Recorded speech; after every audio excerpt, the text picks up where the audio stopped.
রব বলে যে আমি দুনিয়াতে তোমাদেরকে থাকতে দিয়েছি ভাড়াটিয়া হিসাবে, তোমরা কেউ মালিক নও দুনিয়ার। জমিন দুনিয়াতে থাকতে দিয়েছি, আমি আল্লাহ মালিকানা ভাগ করে দিয়েছি সাময়িক।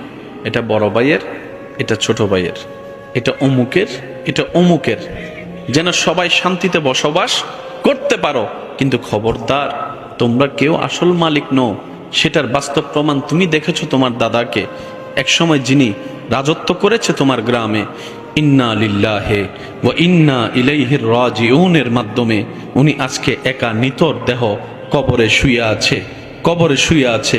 নিস্তব্ধতা চতুর্দিকে, যার এক ডাকে পুরা গ্রাম মহল্লা থরথর করে কাঁপতো, আজকে সেই ব্যক্তি নীরব হয়ে শুয়ে আছে। হাজার এরকম বাস্তবতা তোমরা সচক্ষে দেখেছো, কানে শুনেছো। হে আমার বান্দারা, রব বলে বান্দারে ভাড়াটিয়ার মতো থাক, মালিক বনতে চাইস না, মালিক বনতে চাইস না।